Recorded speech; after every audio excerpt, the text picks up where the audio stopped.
Anderson. Jack and Jill by Louisa May Alcott. Chapter 22. A Happy Day. Oh dear, only a week more, and then we must go back. Don't you hate the thoughts of it? Said Jack, as he was giving Jill her early walk on the beach one August morning. Yes, it will be dreadful to leave Gertie and Mamie and all the nice people. But I'm so much better I won't have to be shut up again, even if I don't go to school. How I long to see Mary and Molly, dear things. If it wasn't for them, I should hate going home more than you do, answered Jill, stepping along quite briskly, and finding it very hard to resist breaking into a skip or a run, she felt so well and gay. Wish they could be here today to see the fun, said Jack, for it was the anniversary of the founding of the place, and the people celebrated it by all sorts of festivity. I did want to ask Molly, but your mother is so good to me I couldn't find courage to do it. Mammy told me not to ask for a thing, and I'm sure I don't get a chance. I feel just as if I was your truly born sister, Jack. That's all right. I'm glad you do, answered Jack comfortably, though his mind seemed a little absent, and his eyes twinkled when she spoke of Molly. Now you sit in the cubby house and keep quiet till the boat comes in. Then the fun will begin, and you must be fresh and ready to enjoy it. Don't run off now. I shall want to know where to find you by and by. No more running off, thank you. I'll stay here till you come, and finish this box for Molly. She has a birthday this week, and I've written to ask what day, so I can send it right up and surprise her. Jack's eyes twinkled more than ever as he helped Jill settle herself in the boat, and then, with a whoop, he tore over the beach, as if practicing for the race which was to come off in the afternoon. Jill was so busy with her work that time went quickly, and the early boat came in just as the last pink shell was stuck in its place. Putting the box in the sun to dry, she leaned out of her nook to watch the gay parties land and go streaming up the pier along the road that went behind the bank that sheltered her. Flocks of children were running about on the sand, and presently strangers appeared, eager to see and enjoy all the delights of this gala day. There's a fat little boy who looks ever so much like Boo, said Jill to herself, watching the people and hoping they would not come and find her, since she had promised to stay till Jack returned. The fat little boy was staring about him in a blissful sort of maze, holding a wooden shovel in one hand and the skirts of a young girl with the other. Her back was turned to Jill, but something in the long brown braid with a fly-away blue bow hanging down her back looked very familiar to Jill. So did the gray suit and the Japanese umbrella, but the hat was strange, and while she was thinking how natural the boots looked, the girl turned round. Why, how much she looks like Molly! It can't be. Yes, it might. I do believe it is, cried Jill, starting up and hardly daring to trust her own eyes. As she came out of her nest and showed herself, there could be no doubt about the other girl, for she gave one shout and came racing over the beach with both arms out, while her hat blew off unheeded, and the gay umbrella flew away, to the great delight of all the people except Boo, who was upset by his sister's impetuous rush, and lay upon his back howling. Molly did not do all the running, though, and Jill got her wish, for never stopping to think of herself, she was off at once, and met her friend half-way with an answering cry. It was a pretty sight to see them run into one another's arms and hug and kiss and talk and skip in such a state of girlish joy they never cared who saw or laughed at their innocent raptures. "You darling dear, where did you come from?" cried Jill, holding Molly by both shoulders, and shaking her a little to be sure she was real. "Mrs. Minot sent for us to spend a week. You look so well! I can't believe my eyes," answered Molly, patting Jill's cheeks and kissing them over and over, as if to make sure the bright color would not come off. "A week! How splendid! Oh, I've such heaps to tell and show you. Come right over to my cubby and see how lovely it is," said Jill, forgetting everybody else in her delight at getting Molly. "I must get poor Boo, and my hat and umbrella. I left them all behind me when I saw you," laughed Molly, looking back. But Mrs. Minot and Jack had consoled Boo and collected the scattered property, so the girls went on arm in arm, and had a fine time before anyone had the heart to disturb them. Molly was charmed with the boat, and Jill very glad the box was done in season. Both had so much to tell and hear and plan, that they would have sat there for ever if bathing time had not come, and the beach suddenly looked like a bed of red and yellow tulips, for every one took a dip, and the strangers added much to the fun.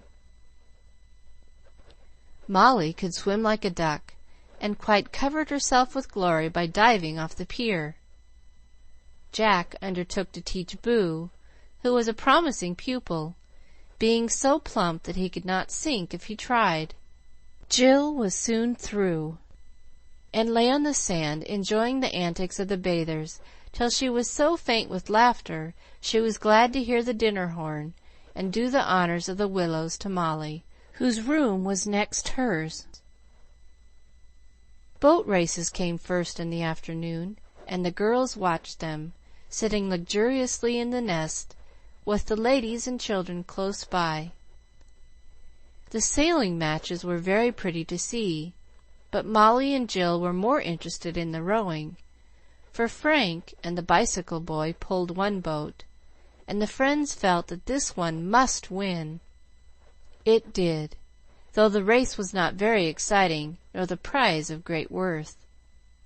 But the boys and girls were satisfied, and Jack was much exalted, for he always told Frank he could do great things if he would only drop books and go in on his muscle.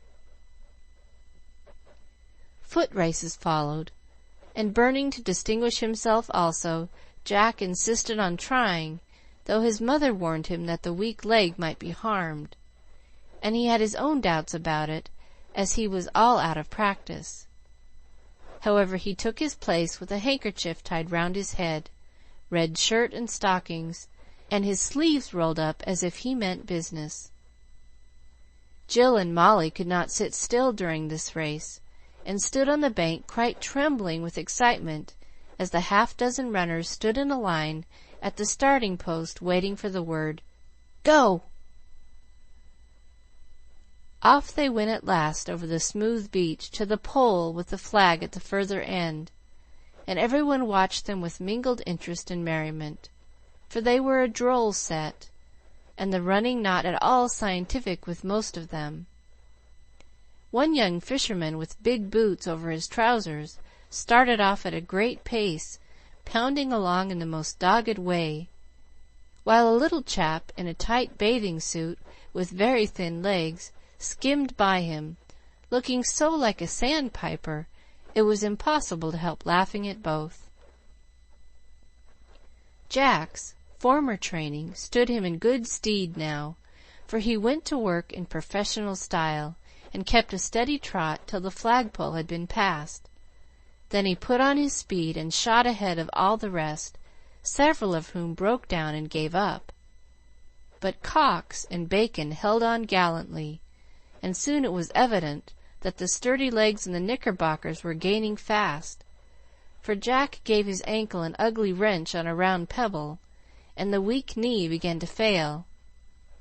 He did his best, however, and quite a breeze of enthusiasm stirred the spectators as the three boys came down the course like mettlesome horses, panting, pale, or purple, but each bound to win at any cost. "Now, Bacon!" "Go it, Minot!" Hit him up, Cox!" "Jack's ahead." "No, he isn't." "Here they come." "Bacon's done it!" shouted the other boys. And they were right. Bacon had won, for the gray legs came in just half a yard ahead of the red ones, and Minot tumbled into his brother's arms, with hardly breath enough left to gasp out, good-humoredly, "All right, I'm glad he beat." Then the victor was congratulated and borne off by his friends to refresh himself, while the lookers-on scattered to see a game of tennis and the shooting of the archery club up at the hotel. Jack was soon rested, and making light of his defeat, insisted on taking the girls to see the fun.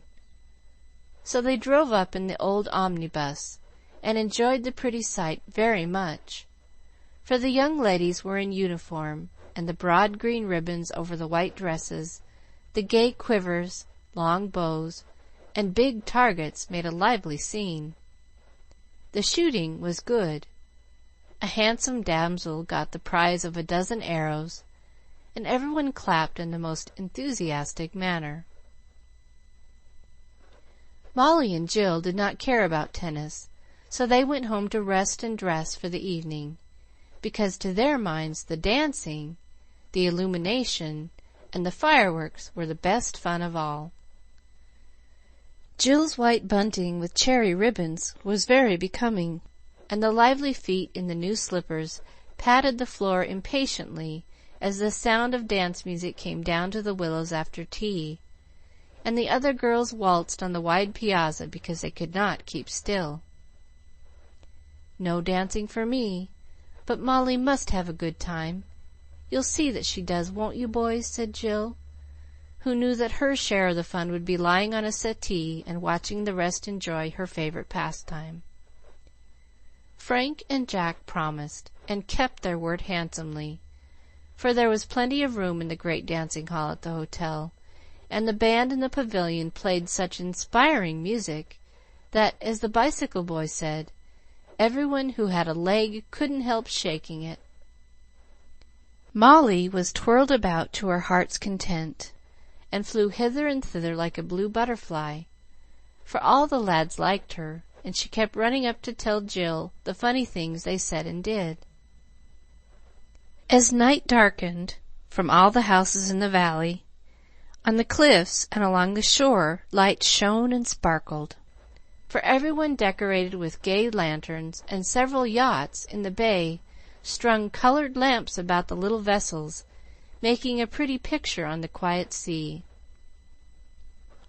Jill thought she had never seen anything so like fairyland, and felt very like one in a dream, as she drove slowly up and down with Mamie, Gertie, Molly, and Mrs. Cox in the carriage, so that she might see it all without too much fatigue. It was very lovely, and when rockets began to whiz, filling the air with golden rain, a shower of colored stars, fiery dragons, or glittering wheels, the girls could only shriek with delight and beg to stay a little longer each time the prudent lady proposed going home. It had to be at last, but Molly and Jill comforted themselves by a long talk in bed, for it was impossible to sleep with glares of light coming every few minutes, flocks of people talking and tramping by in the road, and bursts of music floating down to them, as the older but not wiser revellers kept up the merriment till a late hour. They dropped off at last, but Jill had the nightmare, and Molly was waked up by violent jerking of her braid as Jill tried to tow her along, dreaming she was a boat. They were too sleepy to laugh much then, but next morning they made merry over it, and went to breakfast with such happy faces that all the young folks pronounced Jill's friend a most delightful girl. What a good time Molly did have that week! Other people were going to leave also, and therefore much picnicking, boating, and driving was crowded in the last days. Clam bakes on the shore, charades in the studio, sewing parties at the boat, evening frolics in the big dining room, farewell calls, gifts, and invitations, all sorts of plans for next summer, and vows of eternal friendship exchanged between people who would soon forget each other. It was very pleasant, till poor Boo innocently added to the excitement by poisoning a few of his neighbors with a bad lobster. The ambitious little soul pined to catch one of these mysterious but lovely red creatures, and spent days fishing on the beach, investigating holes and corners, and tagging after the old man who supplied the house. One day, after a high wind, he found several lobs washed up on the beach, and though disappointed at their color, he picked out a big one and set off to show his prize to Molly. Halfway home he met the old man on his way with a basket of fish, and being tired of lugging his contribution, laid it with the others, meaning to explain later. No one saw him do it, as the old man was busy with his pipe, and Boo ran back to get more dear lobs, leaving his treasure to go into the kettle and appear at supper, by which time he had forgotten all about it. Fortunately, none of the children ate any, but several older people were made ill, and quite a panic prevailed that night, as one after the other called up the doctor, who was boarding close by, and good Mrs. Grey, the hostess, ran about with hot flannels, bottles of medicine, and distracted messages from room to room. All were comfortable by morning, but the friends of the sufferers lay in wait for the old fisherman, and gave him a good scolding for his carelessness. The poor man was protesting his innocence when Boo, who was passing by, looked into the basket and asked what had become of his lob. A few questions brought the truth to light, and a general laugh put every one in good humor. When poor Boo mildly said, by way of explanation, "I thought I was helpin' Mrs. Dray, and did want to see the dreen lob come out all red when she boiled him, but I fordot, and I don't think I'll ever find such a nice big one any more." "For our sakes, I hope you won't, my dear," said Mrs. Hammond, who had been nursing one of the sufferers. "It's lucky we are going home to-morrow, or that child would be the death of himself and everybody else. He is perfectly crazy about fish, and I've pulled him out of that old lobster pot on the beach a dozen times," groaned Molly, much afflicted by the mishaps of her young charge.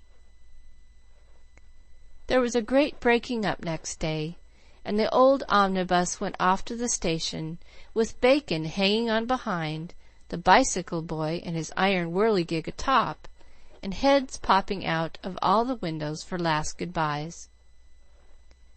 Our party and the Hammonds were going by boat, and were all ready to start for the pier, when Boo and little Harry were missing. Molly, the maid, and both boys ran different ways to find them, and all sorts of dreadful suggestions were being made, when shouts of laughter were heard from the beach, and the truants appeared, proudly dragging in Harry's little wagon a dead devil-fish, as the natives called that ugly thing, which looked like a magnified tadpole, all head and no body. "We've dot him!" called the innocents, tugging up their prize with such solemn satisfaction it was impossible to help laughing. "I always wanted to tatch a whale, and this is a baby one, I think. A boy said when they wanted to die, they comed on the sand and did it, and we saw this one go dead just now. Ain't he pretty?" asked Boo, displaying the immense mouth with fond pride, while his friend flapped the tail.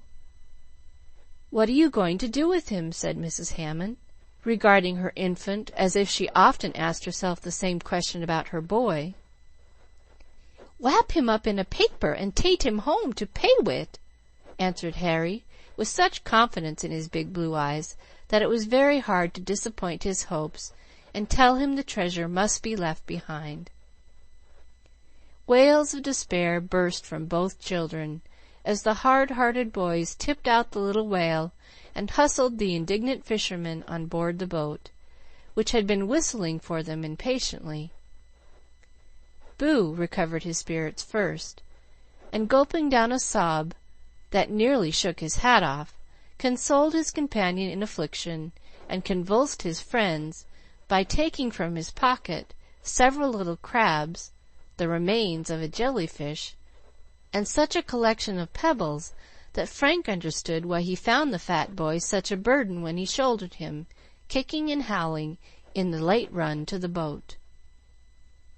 These delicate toys healed the wounds of Boo and Harry, and they soon were happily walking the little Trabs about inside a stone wall of their own building, while the others rested after their exertions, and laid plans for coming to the Willows another year, as people usually did who had once tasted the wholesome delights and cordial hospitality of this charming place.